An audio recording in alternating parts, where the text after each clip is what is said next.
जैसे कि आप सभी जानते हैं, सच की हमेशा जीत होती है और हमारी एक छोटी सी प्रयास आप तक बड़ी खबर पहुंचाती है। तो स्वागत करते हैं आप सभी का STS न्यूज़ चैनल पर। आगे बढ़ने से पहले आप इस वीडियो को लाइक और चैनल को सब्सक्राइब जरूर कर ले और साथ में बेल आइकन भी प्रेस कर ले। चलिए बढ़ते हैं खबरों की।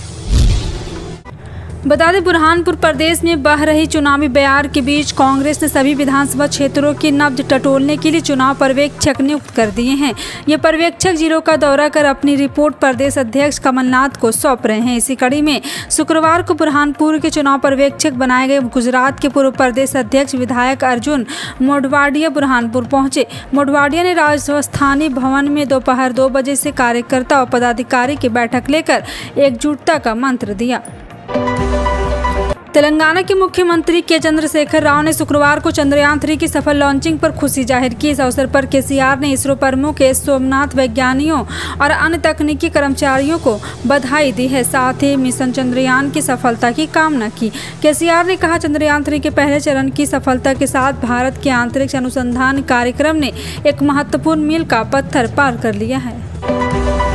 महाराष्ट्र की शिंदे सरकार के कैबिनेट विस्तार के बाद अब मंत्रियों को विभागों का बंटवारा कर दिया गया। NCP नेता और हाल ही में शिंदे सरकार में उप मुख्यमंत्री बनाए गए अजित पवार को वित्त और नियोजन मंत्रालय का कार्यभार सौंपा गया है। इसके साथ ही छगन भुजबल और रसद और ग्राहक संरक्षण मंत्री बनाया गया है। महाराष्ट्र में कैबिनेट विस्तार के बाद मंत्रियों के विभाग के बंटवारों को लेकर हो रही देरी पर विपक्षी पार्टियां लगातार सवाल उठा रही थी। हालांकि तमाम विवादों को किनारे करते हुए अब मंत्रियों को उनके विभाग सौंप दिए गए हैं।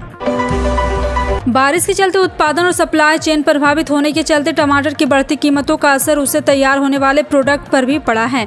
टमाटर प्यूरी की हो रही बात करें तो big basket, swingy, Instamart, Blinkit जैसे ऑनलाइन ग्रोसरी प्लेटफॉर्म पर इनकी डिमांड कई गुना बढ़ गई है। ऑफलाइन स्टोर और खुदरा विक्रेताओं के यहाँ भी टमाटर प्यूरी की डिमांड काफ़ी बढ़ गई और कई जगह तो स्टॉक भी खत्म हो रहे हैं।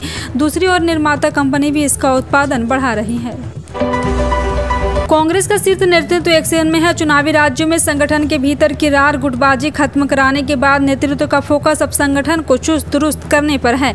राजस्थान में 192 पदाधिकारी वाली भारी भरकम कार्यकारिणी घोषित करने के बाद कांग्रेस ने हिंदी पट्टी के दूसरे चुनावी राज्य छत्तीसगढ़ में भी संगठन में बदलाव कर दिया है। कांग्रेस ने मोहन मरकाम को छत्तीसगढ़ प्रदेश अध्यक्ष पद से हटाकर दीपक बैज को कमान सौंप दी है।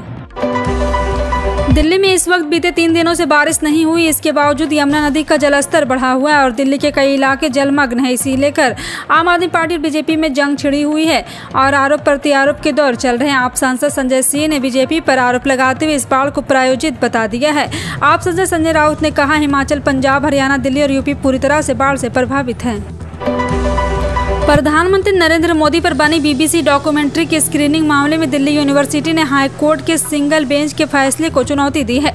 दरअसल दिल्ली यूनिवर्सिटी ने बीते दिनों कांग्रेस छात्र नेता के अयोग्य ठहरा दिया था। छात्र नेता यूनिवर्सिटी के इस फैसले के खिलाफ हाई कोर्ट पहुंच गया था, जहां कोर्ट ने DU के फैसले को रद्द कर दिया था। हाई कोर्ट द्वारा PhD स्कॉलर लोकेश चुग की अयोग्यता को रद्द किए जाने के बाद यूनिवर्सिटी ने इस फैसले को चुनौती दी है।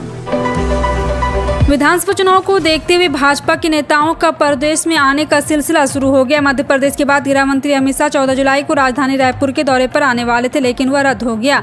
इन वक्त पर इसमें बदलाव हुआ। इस पर कांग्रेस ने तंज कसते हुए जो वजह बताई, आखिर अमित शाह रायपुर क्यों नहीं आ रहे। कांग्रेस ने सोशल मीडिया पर पोस्ट करते हुए दावा किया कि भाजपा के एक और इंटरनल सर्वे में सिर्फ 11 सीटें मिलने का परिणाम देखते हुए अमित शाह का दौरा रद्द हुआ।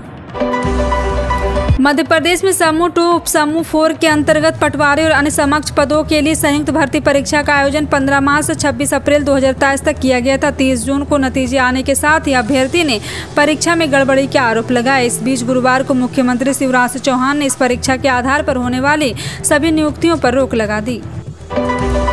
MIM प्रमुख असदुद्दीन ओवैसी ने केंद्र के NDA सरकार पर निशाना साधते हुए कहा कि गरीबी, बेरोजगारी, महंगाई और चीनी घुसपैठ जैसे मुद्दों से जनता का ध्यान भटकाने के लिए UCC की बात की जा रही। साथ ही बोले कि केरल के राज्यपाल को भाजपा में शामिल हो जाना चाहिए।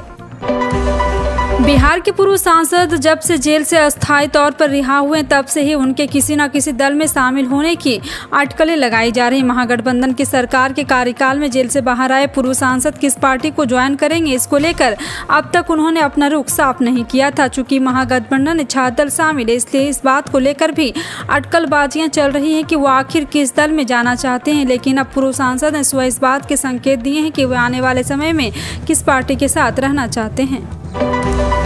केंद्रीय सहकारिता मंत्री ने कहा है कि यहां पे देश के सकल घरेलू उत्पाद में कृषि और संबद्ध क्षेत्रों को योगदान मार्केट गतिविधियों को मजबूती देकर बढ़ाया जा सकता है और इसमें फार्मर्स के लिए ऑर्गेनाइजेशन की अहम भूमिका होगी।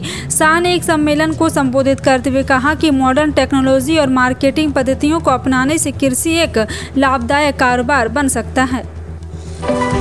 देश के प्रधानमंत्री नरेंद्र मोदी इन दिनों आधिकारिक 2 दिवसीय फ्रांस दौरे पर हैं। आपको बता दें कि बीते दिन उन्होंने फ्रांस की राजधानी पेरिस में शिरकत की। पीएम मोदी की यह ऑफिशियल पेरिस विजिट करीब 36 घंटे की होगी। इस दौरान पीएम मोदी फ्रांस की पीएम एलिजाबेथ बोर्न, राष्ट्रपति इमैनुअल मैक्रों, सीनेट अध्यक्ष और कुछ बड़े सीईओ से मिलने के साथ ही प्रवासी भारतीयों को भी संबोधित कर चुके हैं।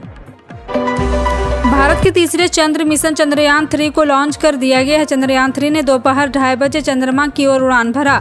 इसे आंध्र प्रदेश के श्रीहरिकोटा स्थित सतीश धवन स्पेस सेंटर से छोड़ा गया। 615 करोड़ की लागत से इसे तैयार किया गया। मिशन करीब 50 दिन की यात्रा के बाद चंद्रमा के दक्षिणी ध्रुव के पास लैंड करेगा। चंद्रयान 3 की भेजने के लिए LVM-3 लॉन्चर का इस्तेमाल किया गया है। और वहीं इसरो प्रमुख के सोमनाथ ने कहा, चंद्रयान 3 एक बहुत ही महत्वपूर्ण कदम है। एक महिला वकील को सुप्रीम कोर्ट से अपनी गिरफ्तारी को लेकर बड़ी राहत मिली। सुप्रीम कोर्ट ने शुक्रवार को एक महिला वकील को हिंसा प्रभावित राज्य की यात्रा के दौरान बयानों को लेकर मणिपुर पुलिस द्वारा दर्ज की गई FIR के संबंध में गिरफ्तारी से छूट 17 जुलाई तक बढ़ा दी है। असम के मुख्यमंत्री हेमंत बिस्वा शर्मा ने ऐलान किया कि सरकार बहुविवाह पर रोक लगाने के लिए जल्द ही विधानसभा में बिल लेकर आएगी। उन्होंने दावा किया है कि पैगंबर भी बहुविवाह का समर्थन नहीं करते थे। ऐसे में जानते हैं कि असम में बहुविवाह पर बवाल क्यों मचा हुआ है और एक शादी करने पर कानून क्या कहता है। जी हाँ, एक और समान नागरिक संहिता पर बहस चले, दूसरी ओर असम सरकार बहुविवाह पर रोक लगाने की तैयारी कर रही है। मध्य प्रदेश के कूनो नेशनल पार्क में एक और चीते की मौत हो गई। अफ्रीका से लाया गया मेल चीता सूरज का शुक्रवार सुबह मिला है। कूनो में पिछले 4 महीने में 8 चीतों की मौत हो चुकी, जबकि इसी हफ्ते में मरने वाले ये दूसरा चीता है। अधिकारियों ने बताया कि वे चीता सूरज की मौत के कारण सही कारण पता लगाने की कोशिश कर रहे हैं। केंद्र सरकार ने शुक्रवार को दिल्ली NCR में टमाटर की बढ़ती कीमतें कम करने का प्लान लागू कर दिया। इस प्लान के तहत एग्रीकल्चर मार्केटिंग एजेंसी भारतीय राष्ट्रीय सहकारी उपभोक्ता संघ शहर में टमाटर 90 रुपये प्रति किलो के प्राइस पर बेच रही है और अभी देश भर में कई जगहों पर टमाटर 200 रुपये प्रति किलो की बिक रहा है। कांग्रेस ने भारतीय अंतरिक्ष अनुसंधान संगठन द्वारा LVM-3M4 रॉकेट के जरिए भारत के तीसरे चंद्र मिशन चंद्रयान 3 का प्रक्षेपण किए जाने पर वैज्ञानिकों का आभार जताते हुए शुक्रवार को कहा कि वैज्ञानिक समुदाय द्वारा किए गए दशकों के श्रम का फल है तथा पूर्व प्रधानमंत्री के दृष्टिकोण एवं दूरदर्शिता का प्रमाण भी है। मुख्य विपक्षी दल ने यह भी कहा है कि भारतीय अंतरिक्ष कार्यक्रम के आत्मनिर्भर होने के एक लंबा इतिहास रहा है। रेल प्रशासन द्वारा यात्री जनता की सुविधा के लिए चलाई जा रही 6 विशेष गाड़ियों का संचालन रेल मंत्रियों की पर्याप्त उपलब्धता न रहने के कारण तात्कालिक प्रभाव से निरस्त कर दिया गया। यह जानकारी पूर्वोत्तर रेलवे इज्जतनगर मंडल रेल प्रवक्ता ने शुक्रवार को दी। उन्होंने बताया कि मुंबई सेंट्रल से 19 जुलाई से 30 अगस्त 2023 से चलाई जाने वाली 09183 मुंबई सेंट्रल यहां पे बनारस जाने वाले साप्ताहिक विशेष गाड़ी निरस्त रहेगी। मध्य प्रदेश सरकार के कर्मचारियों के लिए एक अच्छी खबर है। मुख्यमंत्री शिवराज सिंह चौहान ने राज्य के कर्मचारियों के लिए केंद्र के समान 42% महंगाई भत्ते का ऐलान किया। कहा है कि यह महंगाई भत्ता कर्मचारियों को जनवरी माह से अब तक के एरियर के साथ मिलेगा। इसके लिए राज्य सरकार ने SOP तैयार किया है। इसमें प्रावधान किया गया है कि जनवरी से जून माह के महंगाई भत्ते का एरियर 3 समान किस्तों में कर्मचारियों के खाते में क्रेडिट होगा। सरकारी प्रवक्ता के मुताबिक राज्य के सभी कर्मचारियों को जुलाई माह की तनख्वाह अगस्त में मिलेगी। इसे महंगाई भत्ता शामिल होगा। बीते जनवरी से जून महीने तक के महंगाई भत्ते का एरियर 3 समान किस्तों में दिया जाएगा। जून महीने में थोक महंगाई दर यानी कि होलसेल प्राइस इंडेक्स घटकर -4.12% पर आ गई। लगातार तीसरे महीने WPI में गिरावट दर्ज की गई। इतना ही नहीं, थोक महंगाई का यह 8 साल का सबसे निचला स्तर भी है। इससे पहले अक्टूबर 2015 में यह 3.81% रही। इस महीने में यह -3.48% पर थी। भारतीय सराफा बाजार में 14 जुलाई 2023 को सोना सस्ता हुआ और चांदी के दाम में उछाल दर्ज किया गया। 10 ग्राम सोना सस्ता होकर 60,000 रुपये का हो गया। वहीं 1 किलो चांदी की दरों में भी जबरदस्त तेजी आई और अब तक यह 76,400 रुपये में बिक रही। HDFC सिक्योरिटीज ने यह जानकारी दी है। फिलहाल आपका इन सभी खबरों पर क्या कहना है, कॉमेंट सेक्शन में टाइप करके जरूर बताएं। इसी तरह की पल पल की अपडेट जानने के लिए जुड़े रहें आप अपने NTS न्यूज़ चैनल से। मिलते हैं अगली बड़ी खबर में, तब तक के लिए जय हिंद।